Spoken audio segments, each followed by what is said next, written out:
ఇప్పుడు సీమాంధ్రులు కానీ వేరే రాజకీయ శక్తులు నీ శత్రువులు నీకు ఈ అవకాశం ఇచ్చిండ్రు, శిల్పాలు పెట్టుకుంటే ఇవన్నీ చేస్తుండ్రు, నిన్ను కెలుకుతుండ్రు. రా, బయటికి రా, వచ్చి ప్రజలకు క్షమాపణ చెప్పు.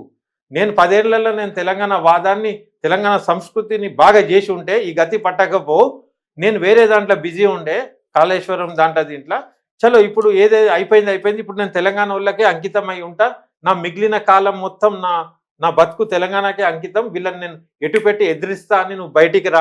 ఎంత బాగుంటుంది. ఒక్క దెబ్బకు కేసీఆర్ 2 డైలాగులకే మళ్ళీ అందరు ఉరుకుడే ఉంటుంది.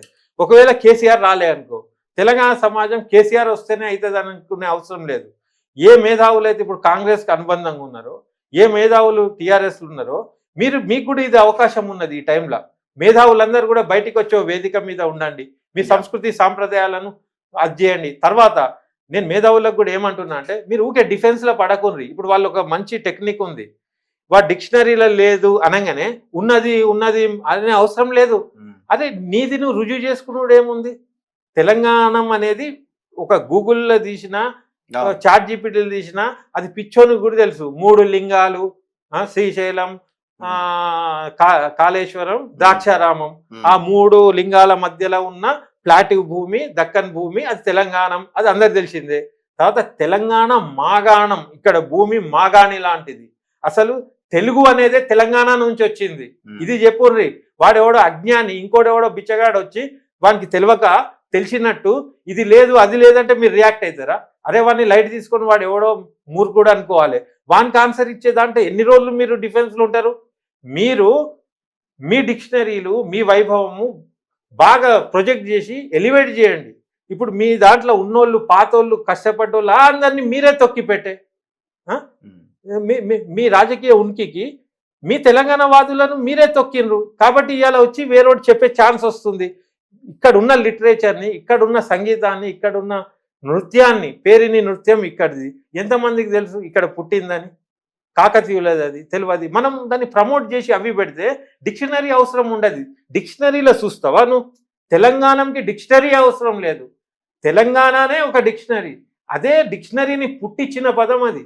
తెలుగు అనేది తెలంగాణ నుంచి ఉంది, ఆంధ్రం అనేది వేరే, అది సంస్కృతం లాంటి పదం ఉంది, ఆంధ్రం. ఓకే, తెలుగు అనేది తెలంగాణ. తెలుగుదేశం పార్టీ అని పేరు పెట్టుకుంటారు. తెలంగాణ నుంచి తీసుకున్న పదం తెలుగు. నీ మహానాడులో కూర్చొని వాడేవాడో అంటుంటే మీరందరూ వింటున్నారంటే మీరందరూ అయితే కుట్రదారులు, లేకుంటే అజ్ఞానులు. అయితే తెలియనోళ్ళకి నేను చెప్తున్నా, తెలుగు అనేది తెలంగాణ నుంచి వచ్చింది. తెలంగాణ మాగాణం, దాంట్లోకి వెళ్ళే ఇది. మీకు తెలియదు, శాతవాహనులు తెలియదు, కాకతీయులు తెలియదు, ఇక్కడ వైభవమే తెలియదు. పాపం ఇన్నిన్ని జనరేషన్స్, ఇంత వైభవాలు, ఇన్నిన్ని రాయల్టీలు, ఇక్కడ కుతుబ్ షాహీలు, ఇక్కడ ఆజంజాహీలు, ఇక్కడ కాకతీయులు, ఇక్కడ శాతవాహనులు, ఇక్కడ ఎంతెంత బుద్ధిజం కూడా తెలంగాణకు పెద్ద పీఠమేసింది. అయితే గతం తవ్వితే తెలంగాణ ముంగట మిగతా ఏది లేదు, తెలంగాణనే గొప్పది. అయితే దాన్ని పట్టుకొని ప్రజలు అమాయకులు ఉండి ఏదో భారతదేశంలో కలిసేసింది, ఆ రాష్ట్రం ఈ రాష్ట్రం కలిపేసి మొత్తం సర్ప్రైజ్ చేసేసి అన్ని విధాలుగా మీరు ఏదైతే క్రష్ చేస్తుర్రో, రాష్ట్రం వేరుపడ్డంగా కూడా మళ్ళీ మీరు వాళ్ళ పానం తింటుర్రు. అదే వాళ్ళ మంచితనాన్ని, వాళ్ళ అమాయకత్వాన్ని, వాళ్ళ హుందాతనాన్ని మీరు ఆసరాగా తీసుకొని బలహీనత ఎట్లా అనుకుంటారు?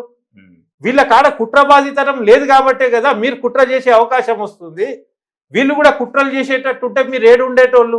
ఈ మంచితనాన్ని మిమ్మల్ని రానిచ్చి, ఆహ్వానించి, అన్నం పెట్టి కూర్చోనని మీకు ఇచ్చిన దీన్ని మీరు కబ్జా చేసుకుంటాం, ఇంకా దోసుకుంటాం, ఇంకెన్నున్నా తీసుకుపోతామనే నైజం. రాష్ట్రం వేరుపడ్డా ఇక్కడ దీని మీద ఎందుకు గురి ఉన్నది? మీకు సిగ్గుండాలి. మీ ప్రైమ్ మినిస్టర్ వచ్చినప్పుడు మీ రాజధానిలో కలవకుండా మా రాజధానిలో మీరు కిరాయికున్నారు. ఇక్కడ ఈ కిరాయికున్న కాడ ముఖ్యమంత్రి వచ్చి మీ కేర్ ఆఫ్ అడ్రస్ ఇక్కడ ఉన్నది, మీరు పాలన ఎక్కడ చేస్తుర్రు. నాకు ఆంధ్ర ప్రజల మీద కూడా సానుభూతి ఉన్నది. మీ పాలకులు లోకల్లో ఉండేటోళ్ళని మీరు ఎన్నుకోండి, ఇట్లా వచ్చి ఇట్లా పోయేటోళ్ళని కాదు. మిమ్మల్ని కూడా వీళ్ళు విస్మరిస్తున్నారు. ఇన్నేళ్ళు జరిగినా మీకు రాజధాని గతి లేదు. ఎందుకు లేదు? వీళ్ళ కాన్సన్ట్రేషన్, వీళ్ళు ఉండు, వీళ్ళ గాలి, వీళ్ళ నీళ్లు మొత్తం తెలంగాణలోనే ఉన్నది. అక్కడి బతుకును, అక్కడి వాతావరణాన్ని ఆస్వాదించేటోని మీరు మంత్రులను చేయండి. అక్కడ ఉండి మీకు పనిచేస్తారు.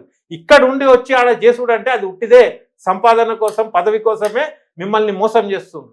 Anyway thank you very much Rafi గారు, చాలా అద్భుతంగా చెప్పారు. ఏదేమైనా తెలంగాణ ప్రజలు ఆలోచించాలి, మనలో కూడా చైతన్యం రావాల్సిన అవసరం ఉంది. ఇట్లాంటి కుట్రలని పసిగట్టి అడుగు ముందుకేయాల్సిన అవసరం ఉంది. అన్ని పార్టీల్లో ఉన్న తెలంగాణ వాదులు, తెలంగాణ మేధావులు కూడా ఒకసారి మనం పాత కాలాన్ని మరొకసారి గుర్తు చేసుకోవాల్సిన అవసరం ఉన్నది. Thank you very much. చూస్తూనే ఉండండి మన తొలి వెలుగు.